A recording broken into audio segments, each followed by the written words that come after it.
성경에 보면 예수님 병을 고쳐주시는 말씀이 많이 나오는데요, 가만히 말씀을 세밀하게 읽어보면 육신의 병만 고쳐주신 게 아니라 어떤 도덕적인 질병도 고쳐주시고, 인격적인 병도 고쳐주시고, 마음의 병도 고쳐주시고, 영적인 병도 고쳐주시고, 치유하는 장면이 많이 나와요. 우리나라 사람들이 이제 자꾸 이렇게 육신적인 병만 집중을 하는데, 예수님의 치유는 전인적인 치유입니다. 전인적인 치유. 모든 부분을 치유하는 것이죠. 우리 인간 행복하려면 영도 건강해야 되고, 우리 마음도 건강해야 되고, 우리 몸도 건강해야 돼요. 몸이 아무리 건강해도 마음이 무너져서 우울하고 불안하면 행복할 수가 없습니다. 또 하나님과의 관계에서 영적인 문제가 생기면 행복할 수가 없어요. 그래서 이 세 가지 건강이 다 있어야 돼요. 오늘 본문은 치유의 이야기인데, 예수님께서 한 바리새인 지도자 집에 식사 초대 받으러 가셨다가 거기서 수종병 걸린 사람을 치유하시는 그런 이야기입니다. 수종병을 고쳐주신 다음에 거기에 모여있던 바리새인과 율법교사들을 향하여 보니까 교만하기가 이를 데가 없어요. 그래서 설교를 통해서, 교만은 뭐예요? 영적인 병이죠. 하나님이 제일 싫어하는 게 교만이잖아요. 그 영적인 병을 치료하려고 설교하시는 내용으로 오늘 본문이 구성이 되어 있습니다. 그래서 오늘 이 시간에 여러분 말씀 듣고 기도하는 중에 이 영적인 병과 또 우리의 육적인 병이 다 치유되는 은혜의 시간이 되기를 주의 이름으로 축복합니다. 자, 말씀을 보세요. 안식일날입니다. 이 날이 안식일날. 성경을 가만히 읽어보면은 예수님이 안식일날 병을 많이 고치셨어요. 지난 시간에도 공부했죠. 안식일날 18년 동안 귀신에게 시달려가지고 완전히 몸이 오그라들었던 그 여인을 안식일날 고쳐주셨다가 회당장하고 이제 안식일날 병 고치는 게 옳으냐는 신학 논쟁이 벌어진 이야기가 얼마 전에 공부를 했습니다. 근데 오늘도 이제 안식일날이에요. 안식일날 또 오늘 병을 고쳤습니다. 자, 1절 보면 안식일에 예수께서 한 바리새인 지도자의 집에 떡 잡수시러 들어가시니 그들이 엿보고 있더라. 그러니까 뭔가 여기 좀 음모가 있다는 게 있죠. 엿보고 있더라, 그렇게 얘기를 하고 있습니다. 자, 이 식사 자리에는 예수님만 초대받은 게 아니에요. 부분 전체를 읽어보면은 오늘 설교도 하셨잖아요. 그 바리새인들 중에서도 지도자, 그러니까 그 사람이 초대를 했으니까 많은 바리새인들, 또 바리새인들 중에 상당수는 서기관과 율법 교사들입니다. 이 사람들, 유대교에서 이제 하나님의 구약 성경 율법을 가르치는 자들, 율법을 해석하는 자들로 존경받고 있는 이 사람들이 이제 다 참석을 한 거죠. 거기에 참석을 했어요. 자, 이날이 안식일 날이었습니다. 유대 역사가인 요세푸스라는 사람이 있어요. 요세푸스, 이 시대를 살았던 사람인데, 이 요세푸스가 쓴 이제 그 책이 있죠. 역사가 우리나라 말로 4권으로 번역이 되어 있습니다. 그래서 요세푸스를 다 읽은 성도님도 봤어요. 제가 장로님들 요세푸스를 다 읽어가지고 목사들보다 훨씬 실력이 좋은 장로님도 봤어요. 그걸 다 읽고 물어보면 웬만한 목사 쩔쩔매요. 몰라가지고. 자, 여기 요세푸스 책에 보면은 안식일날 이제 예배를 드리잖아요. 그럼 거기 그날 초청받은 사람이 가서 설교를 합니다. 그래서 예수님도 회당에 가서 이제 설교를 하시고 그러셨는데, 그 예배가 끝난 다음에 이제 누군가가 초대를 해서 점심 식사를 하는 것이 이제 그들의 하나의 풍습이었습니다. 종종 있는 일이었어요. 우리도 안식일날 예배 마치고 점심 식사하잖아요. 누가 초대합니까? 우리 교회가 초대해가지고 우리 봉사위원들이 수고하셔가지고 맛있는 음식을 만들어서 이제 점심을 드리게 되는데, 자, 이제 이 바리새인 중에 제일 높은 사람이 초대를 했습니다. 물론 이들은 철저하게 안식일날은 일을 안 하기 때문에 그 요리는 안식 전날 다 준비해놔요. 준비해놨다가 이제 안식일날 밥을 먹는 겁니다. 그런데 어디서 왔는지 모르는데 수종병 걸린 한 사람이 그 식사에 좀 어울리지 않는 거죠. 거기에 와 있는 거예요. 근데 1절에 보면은 이들이 엿보고 있었다, 그렇게 말하는 것으로 봐서 식사에 초대해 놓고 안식일이잖아요. 이날도 혹시 예수님이 병을 고치나, 그런데 책 잡으려고 또 다시 한번 싸우려고 쓱 데리고 온 거죠. 예수님이 어떻게 하시나 보려고 수종병 걸린 사람을 이렇게 들여보낸 겁니다. 일부러. 자, 그러니까 이 사람들은 한번 당했잖아요. 예수님한테 18년 안식일날, 그것도 회당 예배에서. 그들은 아무 일도 하지 않는 건데, 안식일날은 병을 고치는 건 노동을 하는 거라고 그들의 이 율법 규례에 써놨어요. 한락하라는데. 물론 그때는 이제 구전전승이었지만은 나중에 이제 이걸 성문화한 게 미시나라 그랬죠, 제가. 탈무드에 있는. 자, 근데 그때 이제 예수님한테 혹독하게 당했죠. 예수님 책망을 하셨잖아요. 아니 다른 날도 있는데 왜 안식일 날 노동을 하십니까? 왜 일을 하십니까? 다른 날 고치면 되지. 그때는 예수님이 뭐라 그랬어요? 너희가 안식일 날 너희 소와 양에게 물을 먹이면서 이 병으로 18년 동안이나 고통당하는 사람을 구해주는 것이 옳지 않겠느냐. 그때 꼼짝도 못했죠. 그까지 가축보다 훨씬 귀한 하나님 형상대로 지음받은 사람인데, 그러니까 거기에 이제 신학적으로 논리적으로 이제 사람들 앞에서 망신을 당한 거 아니에요, 회당 예배 앞에서. 그러니까 아마 이제 이거를 또 가서 안식일을 막 연구했을 거예요. 그래서 한번 다시 붙으려고 그래서 일부러 이제 뒤로 밀었다고 생각을 하시면 되겠습니다. 자, 예수님은 벌써 이제 그들의 사악한 마음을 아셨어요. 그래서 오늘은 이날은 병을 고치시기 전에 먼저 질문을 하셨어요. 예수님이 3절에 보면 예수께서 대답하여 율법교사들과 바리새인들에게 이르시되 안식일에 병 고쳐주는 것이 합당하냐 합당하지 않냐 대답해봐라. 그랬더니 4절에 그들이 대답을 못했다 그랬어요.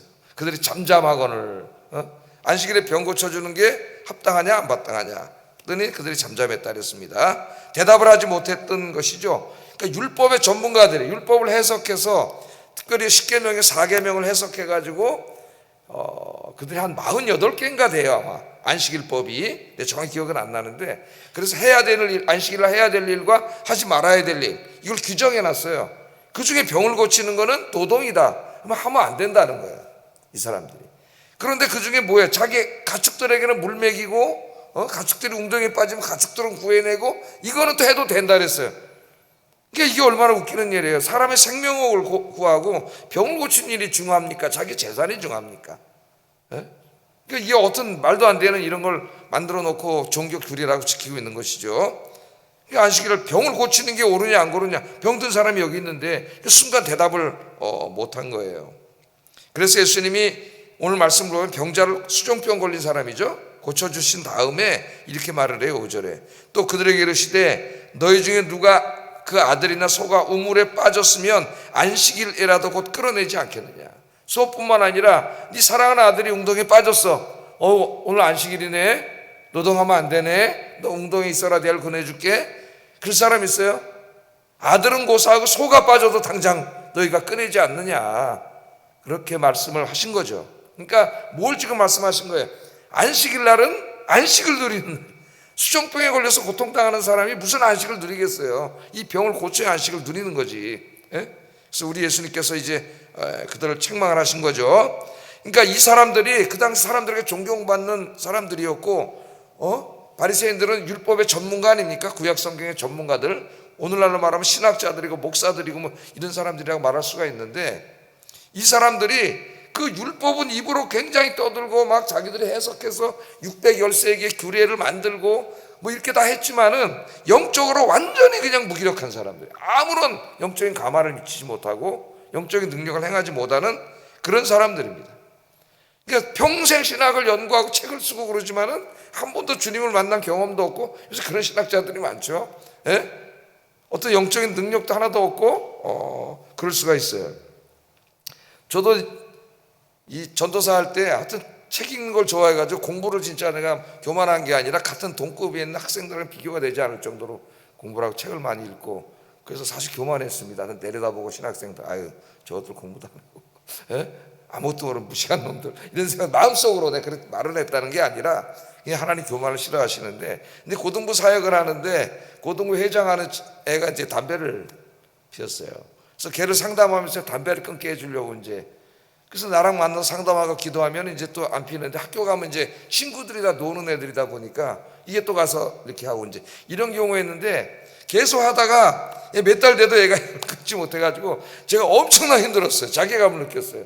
야, 내가 뭐 신학책을 읽고 어떤 신학자가 어떻고 이 신학자가 어떻고 뭐 논문을 쓰고 그거 뭐하냐, 내가 얘 하나를 변화시키지 못하는데. 그래가지고 진짜 엄청나게 자괴감을 느꼈던 그래서 야, 이게 책 읽고 이게 다가 아니라 교육자가 기도하고 능력이 있어야지 영적인 감화를 미쳐야지, 그런 생각이 나요.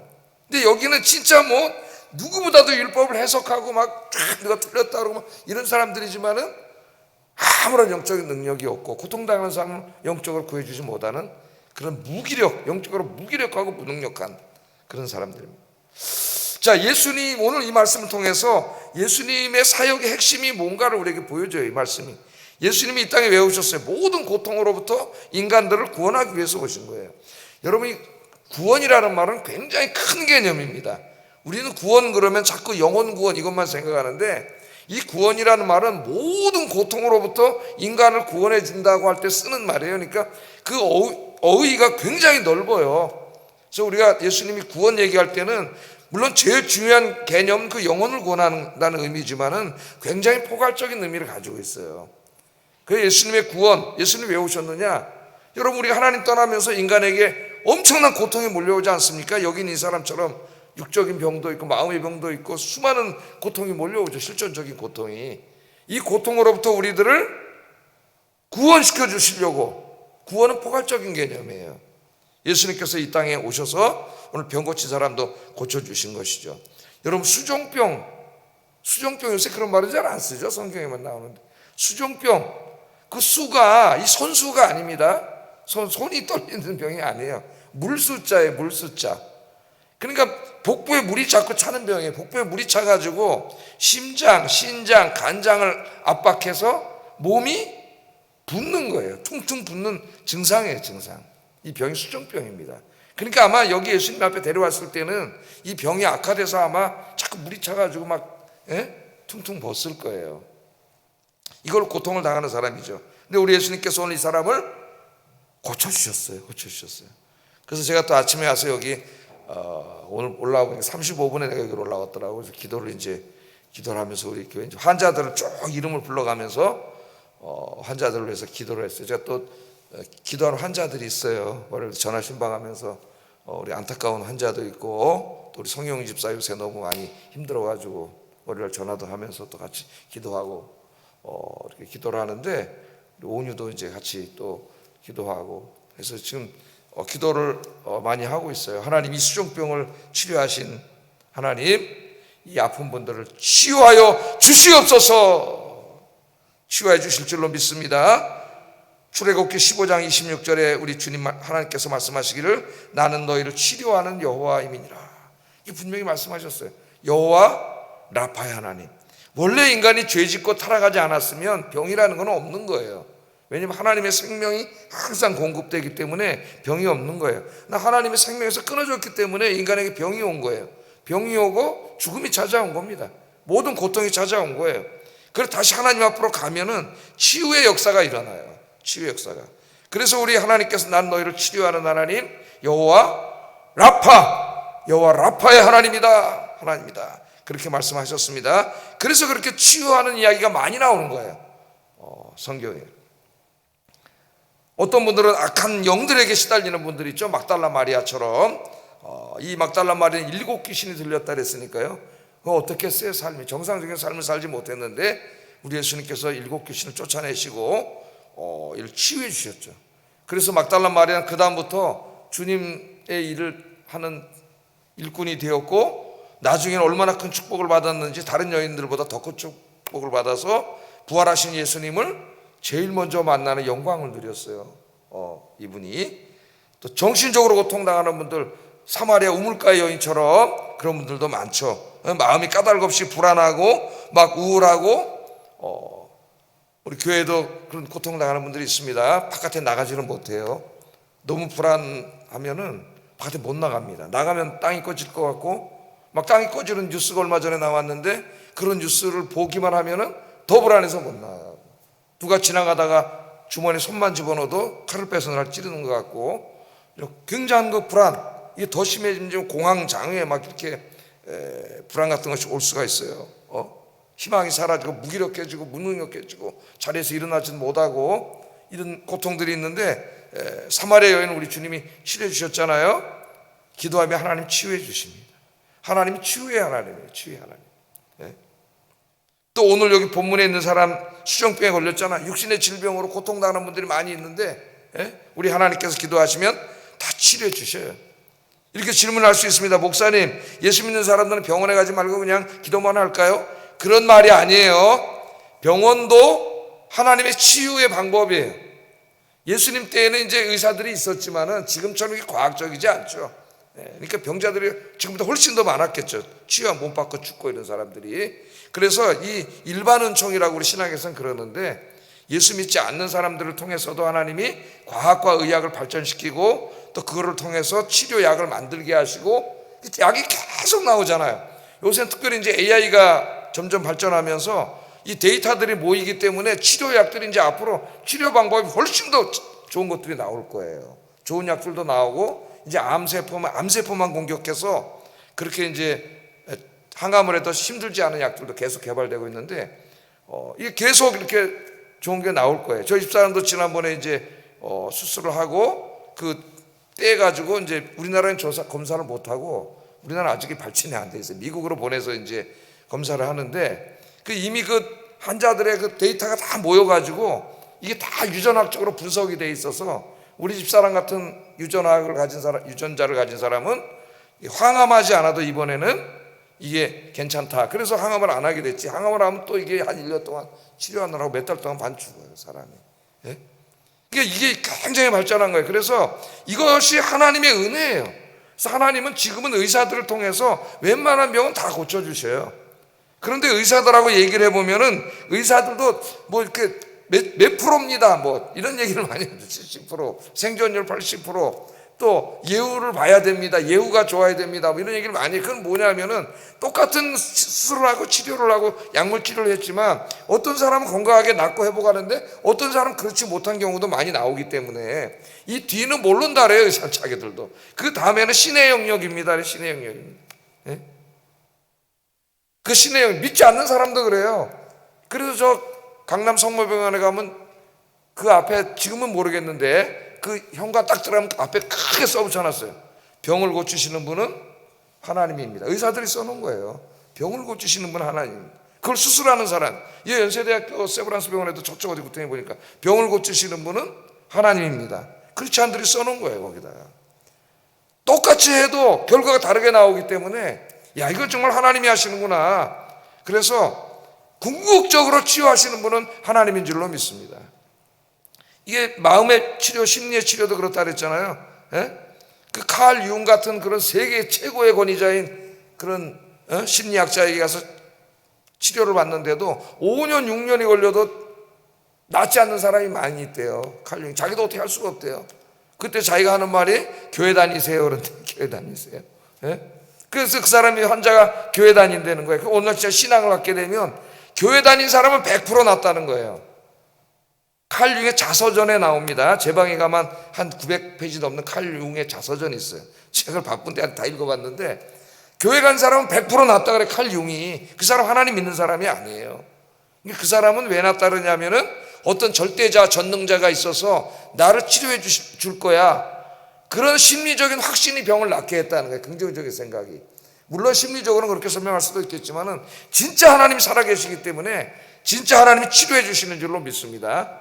오늘 이 시간에 오신 분들 중에도 또 가족들 중에 아픈 사람들 중에 병으로 고통당하는 분들이 많은데, 여러분 병원에 가서도 치료 받으셔야 돼요. 저도 병원에 가요. 정기적인 검진도 받고 피검사도 하고 또 의사가 준 약도 먹고, 지금도 매일 먹죠. 저도 콜레스테롤하고 혈압약 매일 먹어요.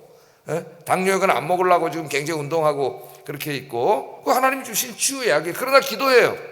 이 약이 들어가서 잘 조화를 이루어서 병을 고치게 하는 건 하나님이셔요. 하나님.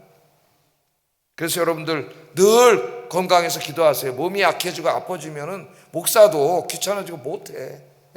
못해. 또 목이 자꾸 아프니까 또 이렇게 쉬고 그러는데, 이 목도 또 희한하게 막 안 나오다가 또 설교를 나면 또 빵 터졌다. 찬송가 하나만 부르면 목이 확 가버려요. 그래서 찬송가 부른다는 소리 안 나오는 거 여러분이 다 이미 느끼셨을 거예요. 한 1절만 부르고 그다음 소리가 잘 안 나와. 근데 또 희한하게 물 한 모금 이렇게 먹고 하면 또 나오다가 어느 날은 진짜 안 나와요. 그러면 못해요. 이게 다 기도하는 거지, 기도. 여러분 기도하세요. 치료받으면서 기도하세요. 하나님 치료하실 줄로 믿습니다. 뿐만 아니라 나만을 위해서 기도하지 말고 아픈 사람들을 위해서 기도해 주세요. 중보기도. 하나님 그렇게 하라 그랬어요. 야고보서 5장 16절 읽어보겠습니다. 시작. 병이 낫기를 위하여 서로 기도하라. 의인의 간구는 역사하는 힘이 크민이라. 아멘. 그래서 우리가 정말 기도하는 금요기도 때 이름 적어놓고 기도하는 분들 중에 정말 내 깜짝 놀라가지고 돌아가실까봐 그 가슴 설고 기도하는 성도님들이 많으신데 지금 놀라웠게 다 회복돼가지고 우리 김소라 집사님 같은 경우는 여기저기 너무 많이 암이 퍼져가지고 그랬는데 다 지금 치료가 돼가지고 새로 구역장까지 임명받아가지고 사역을 하셔요. 우리 금요일날 열심히 기도하잖아요. 왜 기도해요? 이 말씀 때문에 기도하는 거예요. 병 낫기를 위하여 서로 기도하라. 의인의 간구는 역사하는 힘이 크민이라. 의인이 누굽니까? 구원받은 우리들이에요. 우리가 서로 중보 기도해주면 역사하는 힘이 크다는 거예요. 우리가 믿음으로 정말 저 사람의 아픔을 나의 고통으로 여기고 정말 간절히 기도하면은 하나님 치유해 주신다는 겁니다. 믿음이 중요한 거죠. 믿음이. 그래서 우리 아영교 공동체 안에 서로 기도해서 치유의 역사가 일어나기를 주의 이름으로 축복합니다. 벌써 27분이 됐네. 또 하나는 뭐냐면 예수님이 이제 병을 고쳐주시고 보니까 여기 지금 그 안식일복 갖고 예수님하고 싸우려고 나왔던 교만한 자들이 여기 앉아 있는데 식사 자리에 이제 여러 명이 들어오는데 예수님이 보니까 가관이야 이게. 들어와가지고 이제 유대인 자리 그 식사 자리에 상석이 있어요. 여러분 이제 우리도 식사하면 보통 이렇게 앉으면 제일 가운데 누가 앉아요? 사장님이 가서 이렇게 딱 앉고 직원들이 옆에 앉잖아요. 상석이 있어요. 상석이 순차적으로 누가 정해놓지 않아도 상석이 있잖아요. 우리가 문화적으로 상석이. 근데 서로 와서 상석에 앉으려고 하는 거예요. 어떤 사람이 들어와서 딱 보니까 이렇게 이제 상석에 자기가 제일 높은 줄 알고 앉아 있어요. 딱 근데 사람들이 막 들어와.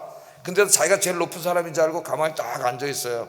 그러니까 주인이 찾아와가지고 아유 선생님 저 죄송합니다. 저 높은 사람 자리 좀 비켜주세요. 그게 얼마나 창피하겠어요. 저쪽 말썽으로 밀려가고 더 높은 사람이 와서 딱 이렇게 앉아있는 거예요. 오늘 예수님이 하신 말씀이 그거죠. 7절에 비유로 말씀하셨는데 청함을 받은 사람들이 높은 자리 택함을 보시고 그들에게 비유로 말씀하셨다. 그래서 비유로 말씀하신 건 제가 지금 드린 이 말씀이에요. 그럼 그 사람이 처음부터 겸손해가지고 좀 지위가 있더라도 그냥 좀 말석에 가서 앉았으면 어떻게 했을까요? 근데 사람들에게 존경받았을 거예요. 그죠? 야, 저분이 지위가 높은데 저렇게 겸손하게 말석에 가서 앉는구나. 존경받았을 거예요. 그럼 주인이 와가지고 아유 선생님 저 높은 여기서 좀 상석에 앉아주세요. 그럼 또 영광도 받았을 거예요. 그죠? 근데 자기가 제일 높은 줄 알고 교만하게 상석에 가서 앉았다가 더 높은 사람이 오니까 쫓겨나는 이 우스꽝스러운 일이 벌어지는 것을 예수님이 비유로 말씀하시면서 11절에 이렇게 말씀하십니다. 한번 읽어보겠습니다. 시작. 낮아지고 자기를 낮추는 자는 높아지리라. 우리는 자꾸 자기를 높이려는 마음이 들어요. 공동체 안에서. 그래서 사람들로부터 자꾸 칭찬받고 인정받고 싶은 마음이 들죠. 그게 더 강화되면은 이제 교만이 되는 거예요. 교만이. 그래서 노래에도 어떤 아이돌 그룹이 오늘 밤 주인공은 나야 나. 그래서 우리 정치판에도 보면은 지가 주인공이 되려고 나야 나 하는 애들이 많더라고. 그런 친구들 보면은 진짜 네 가지가 싸가지가 없는 애들이 너무 많아요. 젊은 애들도 그렇고. 겸손해야 되는데 하나님은 교만한 사람을 싫어한다 그랬어요. 그래서 교만은 패망의 선봉이요 거만한 마음은 넘어짐의 앞장이니라. 패망하고 넘어진다는 거예요. 하나님이 그렇게 하시지만 교만하면 그 메커니즘 자체가 무너지게 돼 있어요. 사람이. 이 잠언 15장 25절에도 여호와는 교만한 자의 집을 허신다 그랬습니다. 교만한 자의 집, 그 집을 헐어버린다는 말이 아니겠죠. 그가 교만했고 쌓아왔던 그의 명성과 모든 것들이 어느 하루아침에 저 말석으로 앉아주세요 그렇게 된다는 거예요. 다 무너져 버린다는 거예요. 교만이 뭐예요? 자기를 높이는 거죠. 다른 사람을 낮게 보고 자기를 높여. 나중엔 자꾸 자기를 높이다 하나님보다 더 높아져가지고 교회에서 목사가 자기를 하나님보다 더 높이려고 하는 이 어리석은 교만에 빠질 수가 있고, 주의 전을 열심히 섬기는 자들이 에게 위험한 게 뭐예요? 교만이에요. 열심히 섬기고 기도하고 헌신하면서 겸손하면 정말 하나님 기뻐하시겠죠. 존경받고.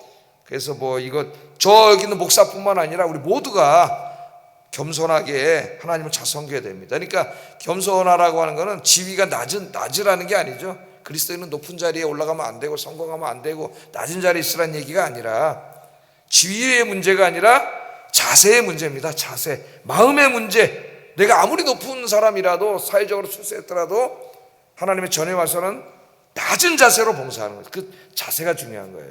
그걸 보여준 게 우리 예수님이죠. 하나님이시지만 제자들의 발을 그걸 하시면서 예수님 뭐라 그랬어요? 너희도 이와 같이 하라. 이와 같이 하라. 그러면 하나님이 그 사람을 높여요. 베드로전서 5장 6절 한번 읽어보겠습니다. 마지막으로 시작. 겸손하라. 때가 되면 너희를 높이시리라. 높이시리라. 여기 상석에 가서 앉으세요. 사람들로부터 존경받고 그런 여러분들 되시기를 주의 이름으로 축복합니다. 늘 겸손한 마음으로 나보다 다른 사람들을 더 높이고 더 존중하고 낮은 자세로 겸손하게 섬길 때 하나님 기뻐하셔요. 기도하겠습니다. 나의 육신의 병, 마음의 병을 치유해 주소서. 몸과 마음이 건강하여 하나님을 영화롭게 하는 삶을 살게 하소서. 나의 영적인 병과 교만의 병을 치유해 주시고 겸손한 마음으로 겸손한 자세로 하나님을 섬기고 교회를 섬기게 하소서. 기도하겠습니다.